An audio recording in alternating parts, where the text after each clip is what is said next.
Olá, galera. Bom dia, boa tarde, boa noite, boa madrugada para você, concurseiro de plantão. Eu sou o professor Canduca Oliveira e nós vamos trabalhar exercícios de atualidades. Vamos pegar pesado, tá ok?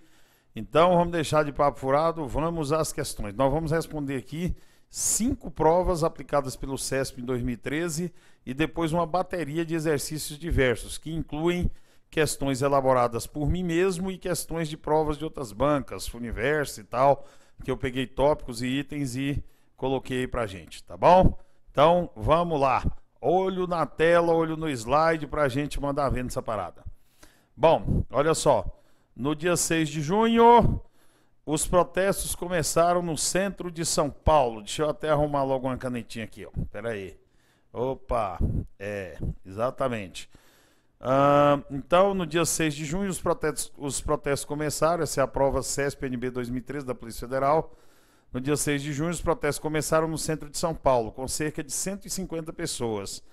As 4 manifestações seguintes atraíram a atenção nacional. No dia 17, manifestantes de outras capitais aderiram às manifestações. Também começaram atos em Viçosa e Votuporanga. O dia 20 de junho foi o auge dos protestos. Logo depois, as autoridades começaram a baixar as tarifas de transporte.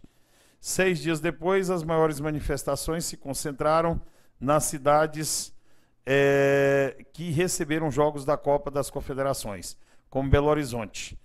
O estado de São Paulo, texto do Estadão. Considerando o texto acima e a amplitude do tema por ele focalizado, julgue os itens de 1 a 5. Não se esqueçam que essa prova foi aplicada agora em junho pela Polícia Federal. Estou aqui em julho. Bem, vamos às questões. Questão número 1, galera. Questão número 1.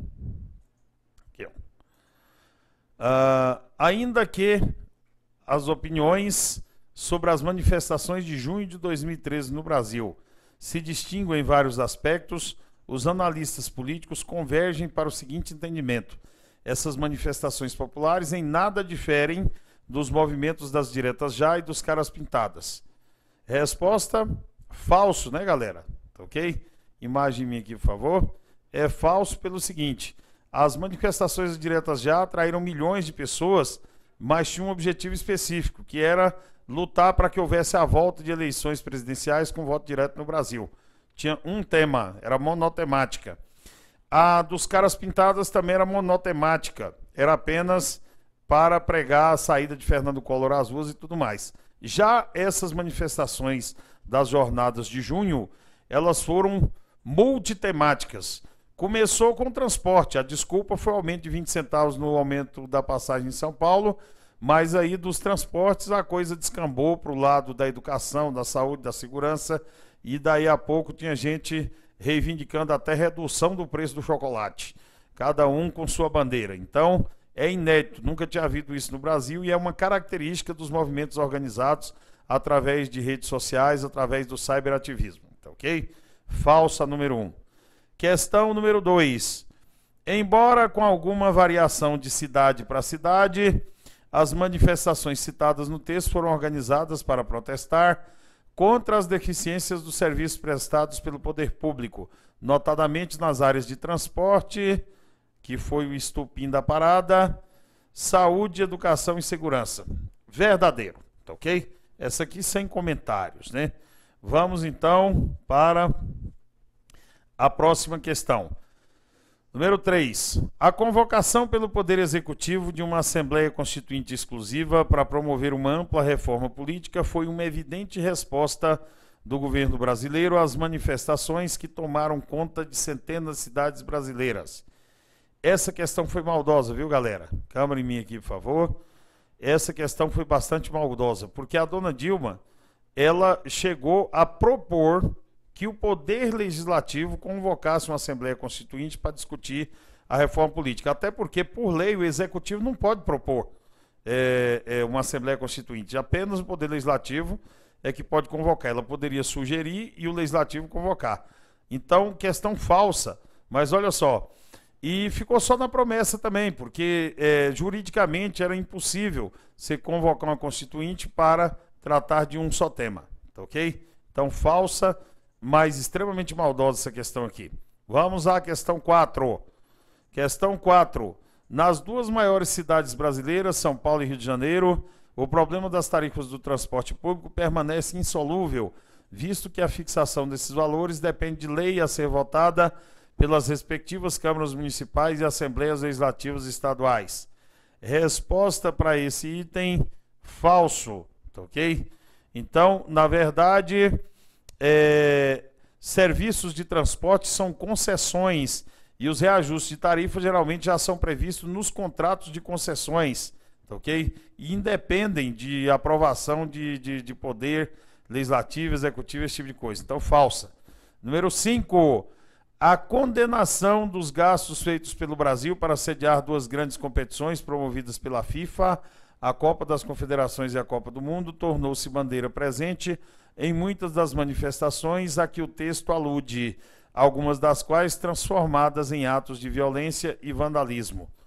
Verdadeiríssima, perfeita. Essa questão aqui sem comentários. Nós sabemos que os grandes eventos viraram bandeira de protesto. A presidenta Dilma foi vaiada em Brasília na inauguração do Estádio Nacional. Houve protesto em volta de todos os estádios onde houve jogos. Os brasileiros passaram a cantar o hino nacional inteiro nos estádios como uma forma de exprimir patriotismo e cobrar do governo que fizesse hospitais padrão FIFA, escolas padrão FIFA. A gente via demais desses cartazes nos protestos, tá bom? Então, vamos para a questão número 6. Antes temos um testículo. Testículo é um texto pequeno, viu, gente? Um pequeno texto, viu? Vocês deixam de ter a mente poluída. Vamos lá. A Polícia Federal deflagrou a primeira etapa da Operação Violência Invisível para desarticular um esquema de corrupção espalhado em mais de 100 cidades em 11 estados. A fase inicial da investigação teve como foco prefeituras de Minas Gerais e empresários do Espírito Santo, estes apontados como mentores do esquema. 9 pessoas foram presas, 3 ex-prefeitos mineiros, 3 empresários capixabas e 3 servidores públicos do governo de Minas Gerais. Jornal Globo, dia 3 de julho, ok? Bom, câmera aqui em mim, deixa eu dar um conselho. Se você vai prestar prova do CESP, preste atenção que quase todo o texto que você vai ver aqui de prova do CESP, eles estão tirando do Jornal Globo. Eu, ultimamente, quando vou preparar qualquer coisa para o CESP, eu costumo sempre entrar no site do Jornal Globo, eu entro no portal G1, nesse tipo de coisa, porque o CESP sempre está pegando texto de O Globo. Eu não sei o que aconteceu, se tem algum professor carioca lá na banca, mas eles estão adorando O Globo. Então, tendo o texto acima como referência inicial e considerando as múltiplas implicações do tema por ele abordado, slide, por favor, julgue os itens que se seguem. Questão número 6, com base no texto que nós vimos ali em cima, da Operação Violência Invisível, item 6. Entre os crimes cometidos por gestores nos diversos níveis da administração pública nacional, como os que foram alvo da investigação mencionada no texto, são comuns as fraudes em licitações, a manipulação de precatórios e o superfaturamento nos custos de obra. Verdadeiro. São crimes comumente cometidos na administração pública. Fraude em licitação, esse é festa, né? Aqui no Brasil. Manipulação de precatórios. Já vimos, precatórios são dívidas judiciais que o governo tem e que geralmente não quer pagar de jeito nenhum. Mas através de acordos com advogados geralmente envolvidos nos fatos, esses precatórios acabam sendo pagos e acabam sendo desviados recursos públicos. Superfaturamento de custo de obras, isso aqui também é verdade. Número 7. Visando responder às recentes manifestações de rua, o Senado Federal Brasileiro aprovou o projeto que estende os efeitos da lei da ficha limpa aos servidores de cargos comissionados e de funções de confiança nos 3 poderes da República. Verdadeiro, viu, pessoal? Foi aprovado no Senado, sim, o projeto que estende os efeitos da lei da ficha limpa aos servidores de cargos comissionados e de funções de confiança nos 3 poderes da República. Falta, então, ir para a Câmara e depois ir para a sanção presidencial. Próxima Prova, nós vamos responder mais uma prova. Essa prova aqui, CESP-NB também 2013, foi aplicada no concurso Tribunal Regional do Trabalho, Técnico Judiciário, área administrativa, tá ok? Na área administrativa. Bem, o petróleo impulsionou a economia internacional e chegou a representar 50% do consumo mundial de energia primária no início dos anos 70. Esse número sofreu queda, mas ainda representa cerca de 43%. O Oriente Médio detém 65,4% das reservas petrolíferas do mundo. O anúncio da descoberta do pré-sal em 2007 mudou radicalmente o panorama do setor de petróleo no Brasil, que poderá mais que triplicar suas reservas petrolíferas até 2020. Olha de onde tirar o texto, o Globo, Caderno Amanhã.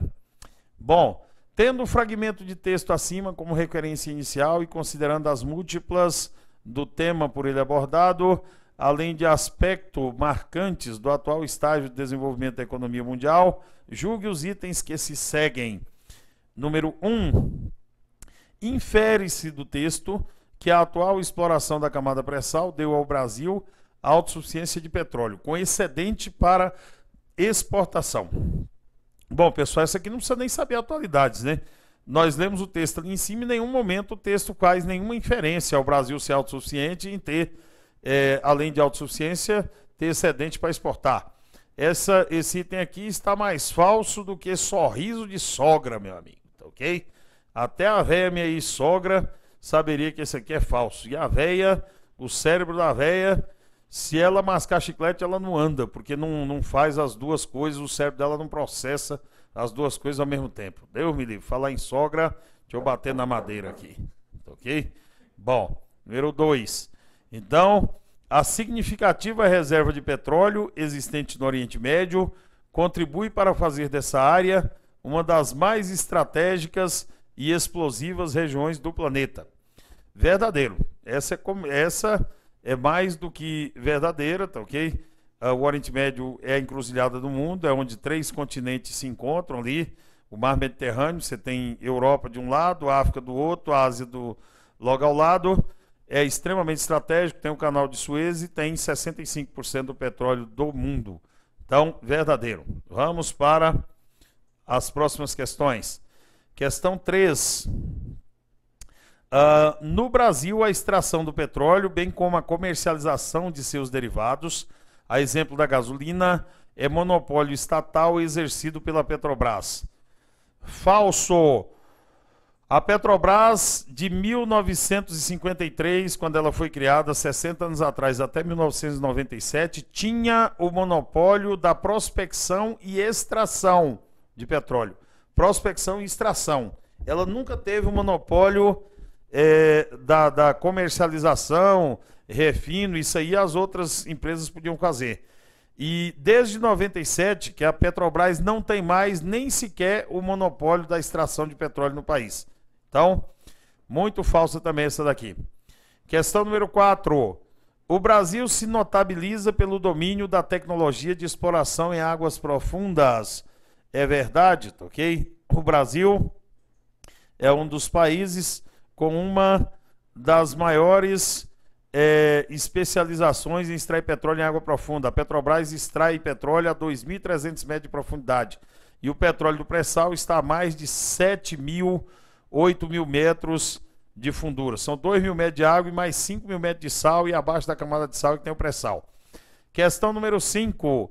A mais aceita definição de desenvolvimento sustentável é a que se baseia no suprimento das necessidades da geração atual, sem comprometer a capacidade de atender às necessidades das gerações futuras. Bingo! Eu até coloquei a frase da Gro Brundtland no slide, ok? Lembra que quem assistiu a aula aí de ecologia, desenvolvimento sustentável, eu coloquei um slide lá, tinha até a Terra, uma foto da Terra, exatamente com essa frase que é a definição da ONU para o que é desenvolvimento sustentável. Verdadeiríssimo, galera. Vamos à próxima prova. Prova do Tribunal Regional do Trabalho, concurso nível superior analista, CESP-NB 2013, tá ok? A previsão do tempo a curto e médio prazo para até 7 dias ficará mais apurada. O avanço se deve a um programa que a NASA cedeu ao Instituto Nacional de Pesquisas Espaciais, o INPE, que poderá, além da temperatura, contribuir para os meteorologistas conferirem a pluviosidade esperada para a semana seguinte. Trata-se de um dado fundamental em um período em que boa parte do país é assolada pelas chuvas de verão. De onde que tiraram o texto? O Globo, 28/12. Tendo o fragmento do texto acima como referência inicial e considerando o tema que ele aborda cadê? Me perdi. Tendo o fragmento do texto acima como referência inicial e considerando o tema que ele aborda, além de aspectos relativos ao nível de desenvolvimento científico do mundo contemporâneo, julgue os itens seguintes. Primeiro, país emergente ao lado de outras forças econômicas que se destacam no cenário global, como China, Índia, Rússia e África do Sul, o Brasil optou por desenvolver um programa espacial de modestas dimensões, o que explica o fato de não construir foguetes nem possuir bases para lançar esses artefatos ao espaço. Falsa, pessoal, muito falsa. Câmera aqui, por favor. Essa questão está muito falsa. Nós sabemos que o Brasil tem base de lançamento de foguete, sim. Nossa base de Alcântara, no Maranhão. E há anos o Brasil vem tentando desenvolver o seu VLT. VLT é veículo trem de superfície. O nosso VLS, veículo lançador de satélite. Na última tentativa que o Brasil fez de lançar um veículo lançador de satélite brasileiro, os 20 cientistas da base foram mortos na explosão. Então, que eles não só fazem foguete, como os cientistas, quando soltam o foguete, ficam do lado do foguete. E os 20 morreram. O programa foi atrasado em mais de 10 anos, que teve que formar uma nova geração de cientistas, mandar para o exterior e tal. E agora o Brasil retomou seu programa novamente. Então, temos um programa sim, e a gente lança foguetes a partir do Brasil, com veículos lançadores de outros países, e temos a base de Alcântara, no Maranhão, que é uma das melhores do mundo para lançamento de satélites, tá bom? Próxima questão, número 2. NASA e INPE. Cada qual a seu modo e respeitadas as diferenças quanto à atuação de ambas, são exemplos de instituições identificadas com as necessidades e exigências do tempo atual, em que o conhecimento constitui a força motriz que impulsiona o desenvolvimento e serve de base para um sistema produtivo cada vez mais globalizado e tecnologicamente avançado. Verdadeiríssimo. Hoje, sem conhecimento, você não é nada. Sem pesquisa e desenvolvimento, você está ferrado, meu amigo, tá ok? Bom, aí, próxima questão. Cadê próxima questão? Temos um texto, tá ok? Próxima questão, temos um texto. Primeiro vieram as ONGs, depois as unidades de polícia pacificadoras. Agora é a hora das agências de comunicação digital chegarem às favelas do Rio de Janeiro. E a primeira delas está funcionando a pleno vapor no Complexo da Maré. Fundada há 2 anos, a agência emprega o conhecimento tecnológico e social dos jovens dos morros e ajuda na formação profissional deles.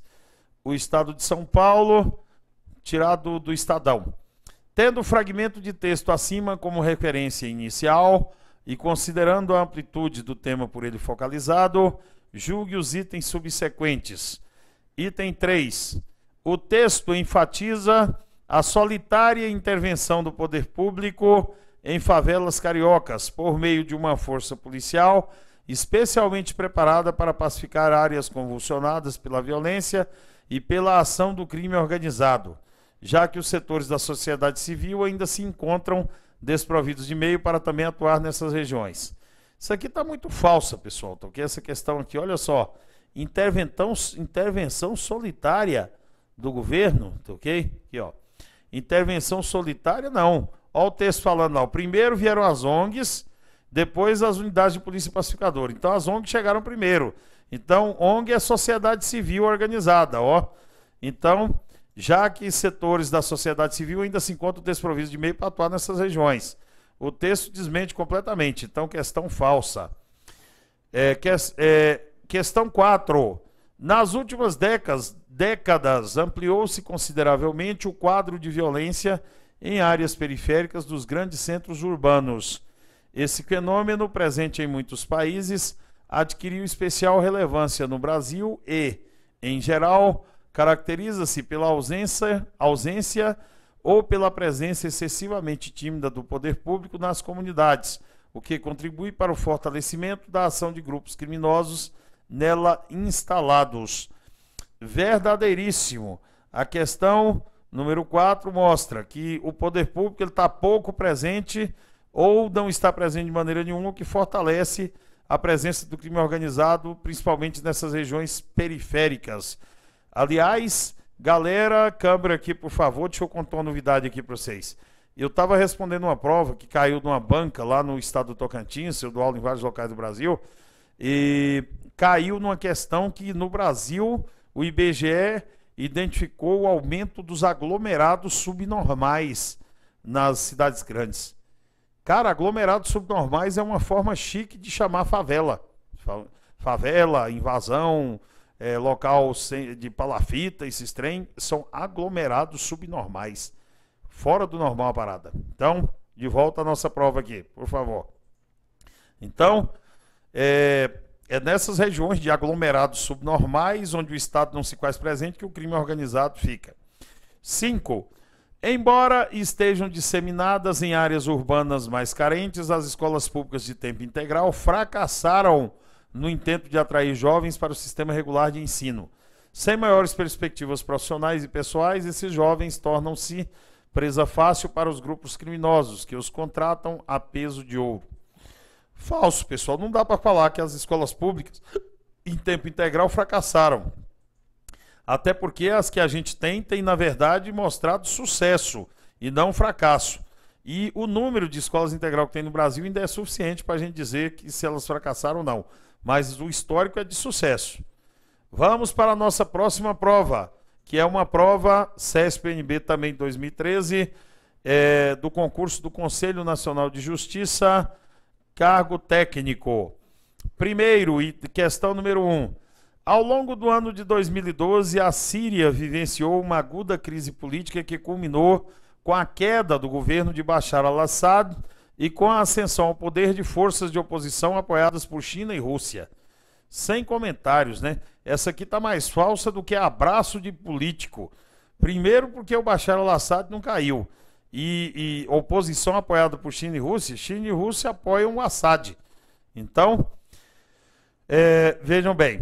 Questão número 2. Essa questão aqui, pessoal, é uma sacanagem sem tamanho. Essa questão aqui comprova uma tese que eu tenho de que alguns membros de banca examinadora são corno. O cara chega em casa, pega a mulher com o Ricardão, ele não tem coragem de fazer nada nem com a mulher nem com o Ricardão, mas ele precisa se vingar de alguém. Aí ele senta e fala, eu vou elaborar essa questão aqui para me vingar dos concursandos. Ok? Olha que sacanagem. Questão 2. Em dezembro de 2012, o governo português rejeitou a proposta de compra da companhia aérea TAP, feita pelo grupo Synergy, alegando que o grupo não apresentara as devidas garantias bancárias para a efetivação do negócio. Pelo amor de Deus, ok? Isso aqui não é padrão de prova CESP, não. Isso aqui está parecendo prova da Fundação Carlos Chaga, que não tem pé e nem cabeça, ok? Cara, e esse item é verdadeiro, você acredita? O grupo Synergy é dono da Avianca, e a empresa aérea Avianca tentou comprar a TAP, a Transporte Aéreo Portugal, só que os irmãos Efromovich, que são os donos do grupo Synergy, não apresentaram as garantias econômicas para a TAP e a TAP desistiu do negócio. Aí cai num concurso do Conselho Nacional de Justiça, que é o conselho corregedor dos juízes do país. O que uma coisa tem a ver com a outra? Sinceramente, fugiu do padrão CESP essa aqui. Esse cara veio de lá da Banca Carlos Chaga, ok? Questão número 3, slide, por favor. 3. Eleito para exercer o seu 4º mandato na Venezuela, Hugo Chávez prestou juramento e tomou posse como presidente da República em cerimônia reservada, realizada em 10 de janeiro de 2013, em Cuba. Bom, em 10 de janeiro de 2013, Hugo Chávez estava internado em Havana, em estado terminal, ele não compareceu para fazer o juramento e, em função disso, quem assumiu no lugar dele foi o seu vice, Nicolás Maduro, que é o atual presidente da Venezuela, após o falecimento do Hugo Chávez, que aconteceu em março daquele mesmo ano, ok? Em março deste ano, aliás, tá bom? Então, questão falsa, ele não tomou posse, não, ele morreu, tá ok? Questão 4. Em 2012, o governo brasileiro cumpriu a meta de superávit primário de 2,5% do PIB após executar uma manobra fiscal caracterizada pelo resgate de recursos do Fundo Soberano do Brasil e pela antecipação de dividendos recebíveis de empresas estatais, entre outras operações. Verdadeiro. Cara, isso aqui foi a tal da contabilidade criativa, como a imprensa batizou, tá ok? E pegou mal pra caramba pro Brasil.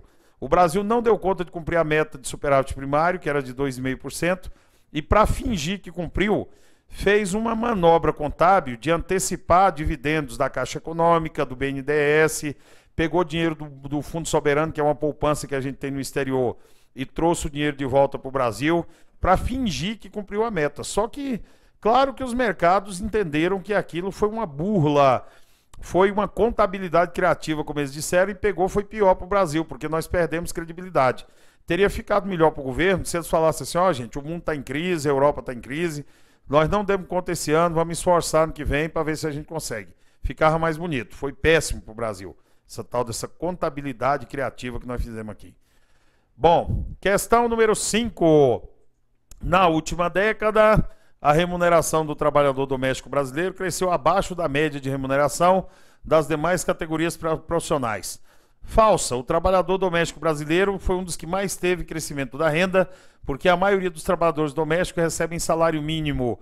E o salário mínimo só no governo Lula teve 60,5% de aumento real, acima da inflação. Nos 8 anos de Lula, 60,5% de aumento real acima da inflação. E no governo Dilma já aumentou mais de 20% acima da inflação, porque tem uma fórmula de correção do salário mínimo que todo ano dá ao salário mínimo o aumento da inflação do ano anterior, mais o crescimento do PIB de 2 anos antes. Até 2022, o salário mínimo subirá acima da inflação sempre. Então é falso. 6. A Câmara dos Deputados aprovou recentemente um projeto de emenda constitucional ampliando os direitos dos trabalhadores domésticos no Brasil. A nova regulamentação, no entanto, não entrou em vigor no ano de 2012. É verdade, porque ela está começando a entrar em vigor agora em 2013 e ainda tem alguns pontos que ainda não estão regulamentados por completo, ok? Então, a Câmara dos Deputados aprovou recentemente um projeto de emenda constitucional ampliando os direitos dos trabalhadores domésticos no Brasil. A nova regulamentação, no entanto, não entrou em vigor em 2012. Verdadeiro, ok? Ela começou a entrar agora em 2013 e ainda não está completa. Vamos para, acho que a última prova do CESP, depois nós vamos para as outras questões. CESP-NB 2013, Conselho Nacional de Justiça, CNJ, só que agora a prova de analista. Aquela anterior foi de técnico, nível médio. Analista administrativo superior. Primeiro, a aposta chinesa na universalização educacional denota outro aspecto marcante da transformação econômica vivida por esse país asiático na atualidade. A abertura da economia, incluindo a presença significativa de capitais privados externos, se faz acompanhar da indispensável abertura política, mediante a identificação de seu regime de governo com os padrões ocidentais de democracia. Essa é para rir, né, galera? Abertura política na China, mediante a identificação de seu regime de governo com os padrões ocidentais de democracia. A China tem um regime 2 sistemas, meu amigo. É o regime comunista de partido único. Democracia por lá é palavrão. Democrata vai para a cadeia. E se insistir em ser democrata na cadeia, vai para o fuzilamento. 2. Com o peso cada vez maior do mercado global, a China, por ser detentora de enorme população que produz e consome, e de todos os recursos naturais de que necessita para sustentar seu desenvolvimento, tem sido constantemente acusada de protecionismo, buscando exportar e praticamente nada importar. Falso, porque que produz tudo que consome, claro que nenhum país produz tudo que consome. E a China, ela é uma das maiores importadoras, ela é uma das maiores exportadoras, mas também uma das maiores importadoras do mundo. Sem praticamente nada importar, não, eles importam muita matéria-prima do Brasil, inclusive. Então, ok? É o maior parceiro comercial do Brasil hoje. Número 3.